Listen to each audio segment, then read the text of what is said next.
நான் உங்கள் தாவீது ராஜா. பெதஸ்தா பெத்தேல் சபையின் தேவனுடைய ஆசீர்வாத வார்த்தைக்கு உங்களை வரவேற்கிறேன். கேளுங்கள், ஆசீர்வதிக்கப்படுங்கள். உன்னை அழைத்தவர் பெரியவர், உன்னை தெரிந்தவர் வல்லவர், உன்னோடு இருப்பவர் நல்லவர். அல்லேலூயா பாடு. உன்னை அழைத்தவர் பெரியவர், உன்னை தெரிந்தவர் வல்லவர், உன்னோடு இருப்பவர் நல்லவர். அல்லேலூயா பாடு. அல்லேலூயா அல்லேலூயா ஆராதனை. அல்லேலூயா அல்லேலூயா ஆராதனை. அல்லேலூயா அல்லேலூயா ஆராதனை. அல்லேலூயா அல்லேலூயா ஆராதனை.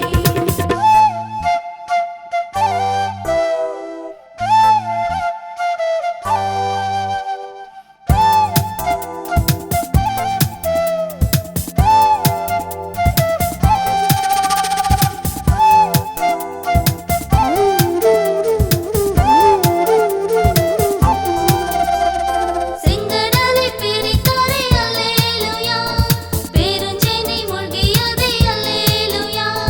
செங்கடலை பிரித்தாரே அல்லேலூயா, பெருஞ்சேனை மூழ்கியதே அல்லேலூயா. சர்வ வல்லவர்க்கு அல்லேலூயா, சாவை வென்றவர்க்கு அல்லேலூயா, சாவை வென்றவர்க்கு அல்லேலூயா. உன்னை அழைத்தவர் பெரியவர், உன்னை தெரிந்தவர் வல்லவர், உன்னோடு இருப்பவர் நல்லவர். அல்லேலூயா பாடு. அல்லேலூயா அல்லேலூயா ஆராதனை. அல்லேலூயா அல்லேலூயா ஆராதனை. அல்லேலூயா அல்லேலூயா ஆராதனை. அல்லேலூயா அல்லேலூயா ஆராதனை. கதருக்கு ஸ்தோத்திரம். Welcome to fast and post. இந்த நாளுக்கான தேவனுடைய ஆசீர்வாத வார்த்தை யாத்திரையாகமத்தின் புஸ்தகம் 6ஆம் அதிகாரத்தின் 7ஆம் வசனத்தை நான் உங்களுக்காய் வாசிக்க விரும்புகிறேன். உங்களை எனக்கு ஜனங்களாக சேர்த்து கொண்டு உங்களுக்கு தேவனாய் இருப்பேன்.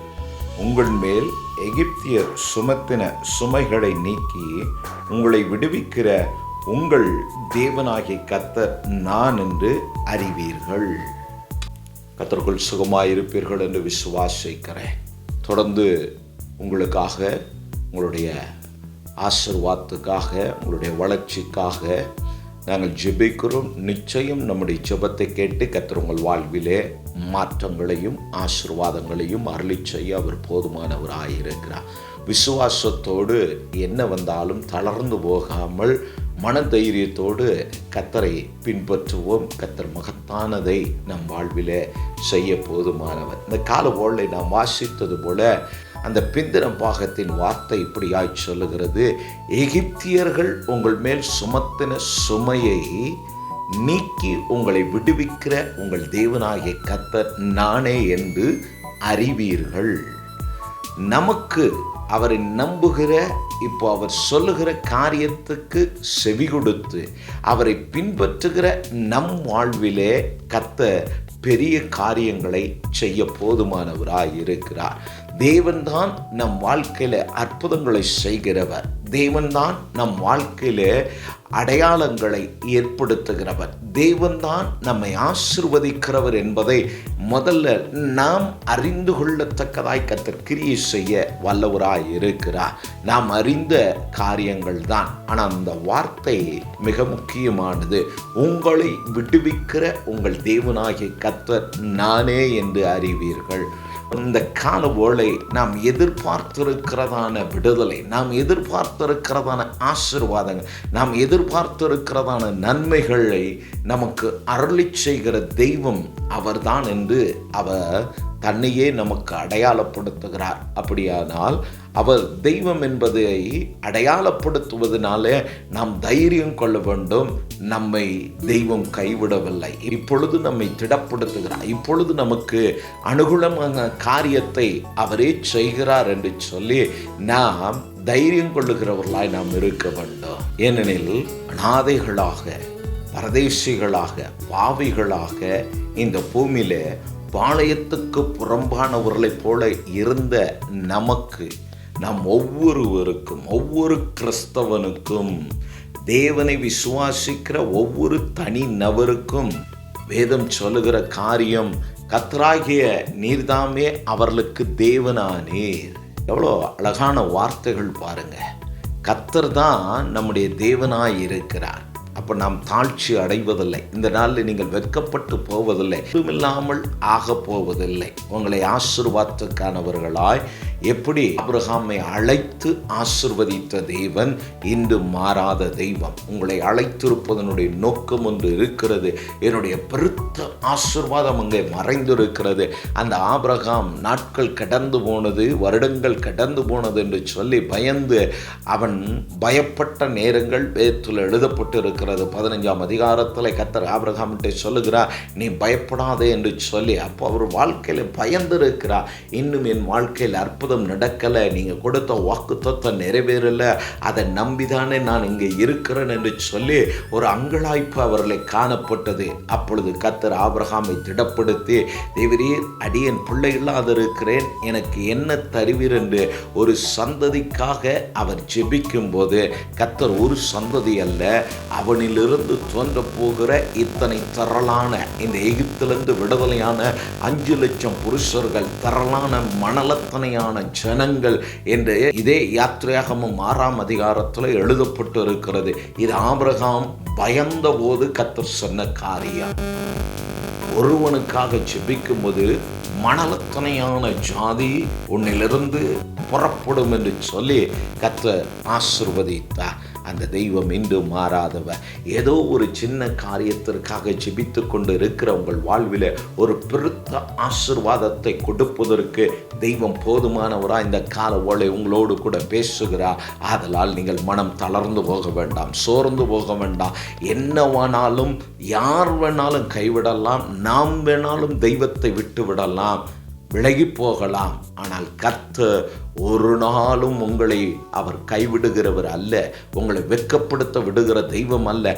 நிச்சயமாய் உங்களுக்கு கரம் கொடுப்பார், நிச்சயமாய் உங்களை ஆசீர்வதிப்பார், நிச்சயமாகவே உங்களுக்கு ஒரு நல்ல சமாதானமான ஒரு வாழ்க்கை வாழ கர்த்தர் உங்களுக்கு கிருபை செய்ய போதுமானவராய் இருக்கிறார். ஏனெனில் மத்தேயிலே எழுதப்பட்டிருக்கிறது, தேவன் மரித்தோருக்கு தேவனாயிராமல் ஜீவனுள்ளோருக்கு தெய்வமாயிருக்கிறார்.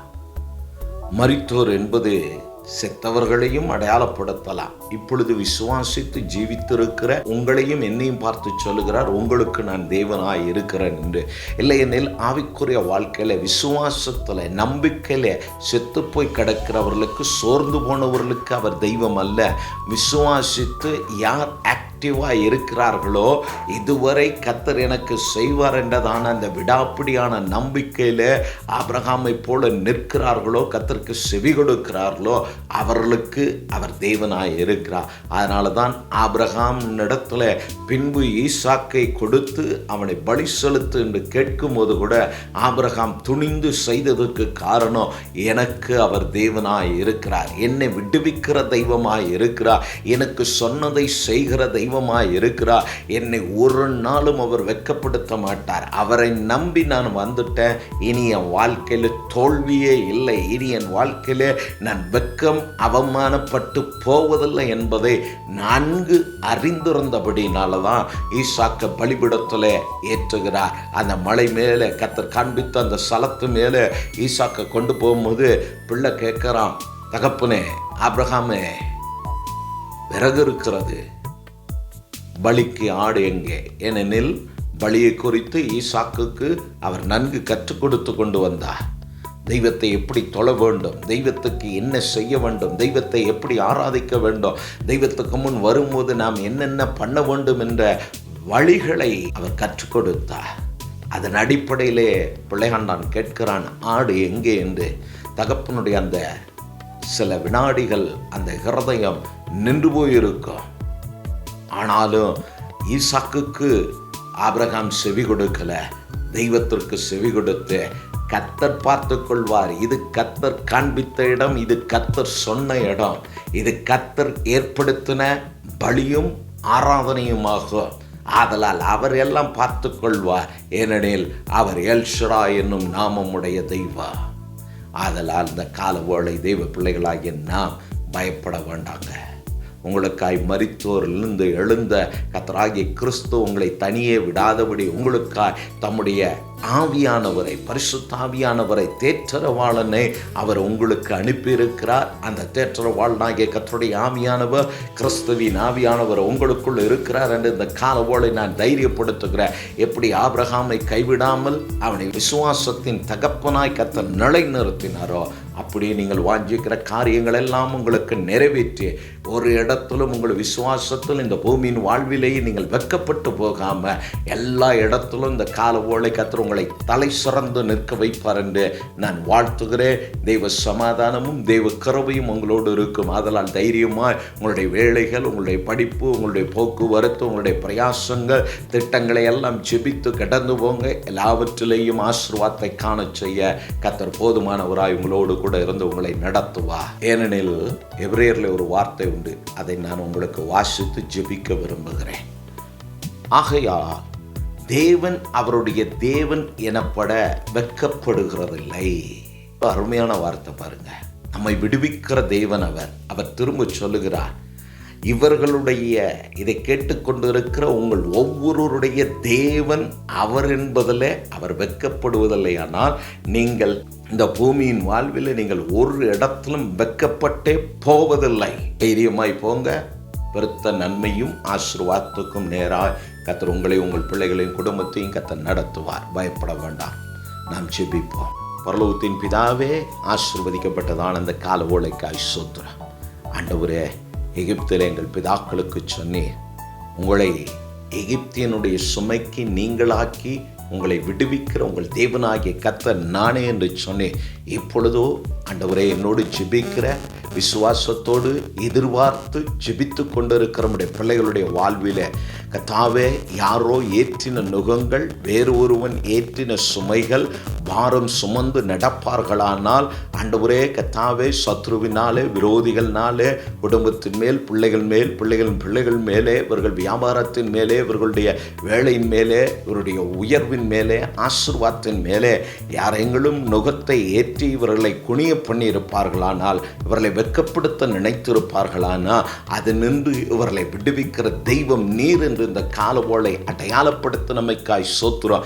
நீர் இவர்கள் தேவன் என்பதே ஆண்டவரே திஷ்டாந்தரமாய், ஆண்டவரே நான் இவர்கள் தேவன் என்பதில் நீ வெட்கப்படவில்லையானால் உம்முடைய பிள்ளைகளும் ஒரு இடத்திலும் ஆண்டவரே வெட்கப்பட்டு போவதில்லை.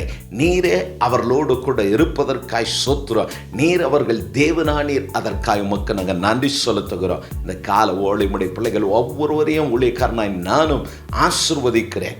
எல்லாவற்றிலேயும் இவர்கள் ஆசீர்வாதமாய் சுகமாய் வாழ்ந்திருக்க கர்த்தர் கிருபை செய்யும். சமாதானத்தின் தெய்வ கரம் மது பிள்ளைகளை நடத்தட்டும். ஆண்டவரே பலப்படுத்தும், காத்துக்கொள்ளும். இயேசுவின் நாமத்தினாலே பிதாவே, ஆமென், ஆமென். மீண்டும் தேவனுடைய ஆசீர்வாத வார்த்தை உங்களுக்கு கொண்டு வருகிறவரை கர்த்தர் உங்களோடு இருப்பாராக. கர்த்தர் உங்களை ஆசீர்வதிப்பாராக. நான் உங்கள் நம்பிக்கையின் தந்தை ஆபிரகாம். பாஸ்டர் ஆன் போஸ்டர் சேனலை பார்வையிட்டதுக்கு நன்றி. லைக் பண்ணுங்க, ஷேர் பண்ணுங்க, சப்ஸ்கிரைப் பண்ண மறக்காதீங்க.